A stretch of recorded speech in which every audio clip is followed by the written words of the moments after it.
Saudara-saudari terkasih dalam Kristus, selamat datang kembali dalam program renungan kita. Tema renungan hari ini adalah pelangi sehabis hujan. Setiap kali hujan deras turun, rasanya dunia seperti diselimuti oleh kesedihan, gelap, dingin, dan terkadang menakutkan. Namun, setelah setiap tetesan air hujan itu berhenti, seringkali muncullah sebuah keindahan yang luar biasa di langit, yaitu pelangi. Pelangi menjadi simbol harapan bahwa setelah situasi yang tampak suram dan menyedihkan berakhir, selalu ada hal indah yang telah menanti kita di depan. Kisah kehidupan Raja Daud dalam Mazmur 62 ayat 6 terasa seperti hujan badai yang sangat menakutkan. Mazmur ini ditulis ketika ia sedang melarikan diri dari Absalom, putra yang sangat ia kasihi, yang justru berbalik ingin merebut kekuasaannya. Bayangkan betapa hancurnya hati seorang ayah.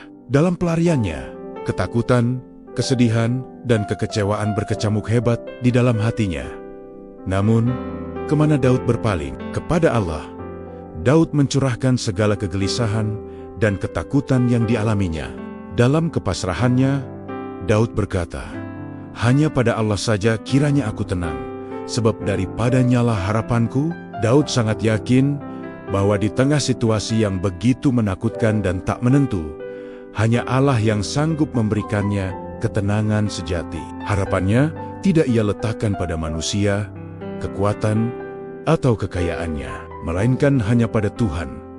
Keyakinan yang sama juga dimiliki oleh Rasul Paulus yang ia nyatakan dalam suratnya kepada Titus. Titus adalah seorang pemimpin muda yang dipercaya untuk menggembalakan jemaat di Pulau Kreta, sebuah tempat yang terkenal sulit. Pada saat itu, jemaat-jemaat di sana menghadapi berbagai tantangan berat, termasuk ajaran sesat yang merusak iman dan perilaku masyarakat sekitar yang sangat amoral. Tentu ini bukan tugas yang mudah. Maka, pesan Paulus dalam Titus 2 ayat 13 menjadi sebuah kekuatan dan peneguhan bagi Titus.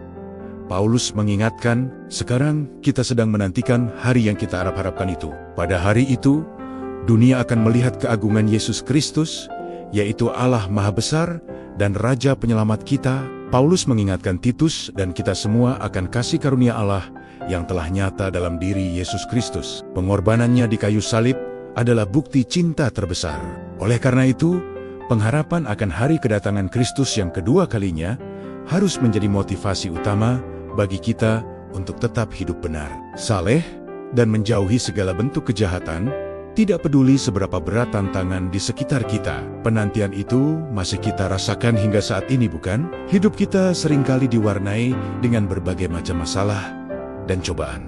Mungkin ada di antara kita yang sedang menghadapi masalah keuangan, sakit penyakit, konflik keluarga, atau bahkan kehilangan orang yang dikasihi. Ya, masalah boleh saja datang silih berganti, seperti badai. Namun satu hal yang harus kita pegang teguh, Tuhan tidak pernah membiarkan dan meninggalkan kita sendirian. Orang yang hidupnya dekat dengan Tuhan, yang senantiasa berserah dan berharap kepadanya, adalah mereka yang tidak akan mudah goyah, meskipun dihantam oleh badai kehidupan yang paling dahsyat sekalipun. Mereka akan menemukan kekuatan yang melampaui akal.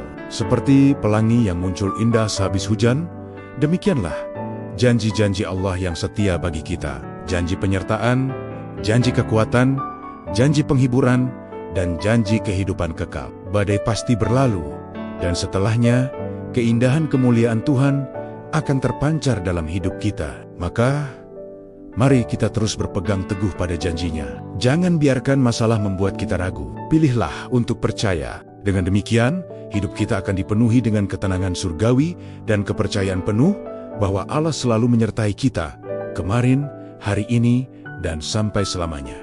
Mari kita berdoa. Ya Tuhan, di tengah berbagai pergumulan dan badai kehidupan yang kami hadapi, mampukan kami untuk tetap bertahan dalam kebenaran-Mu dan teguh berpegang pada janji-Mu. Berikan kami ketenangan yang berasal dari-Mu saja. Dalam nama Tuhan Yesus kami berdoa. Amin. Terima kasih telah bergabung dalam renungan hari ini. Sampai jumpa di video selanjutnya. Tuhan memberkati.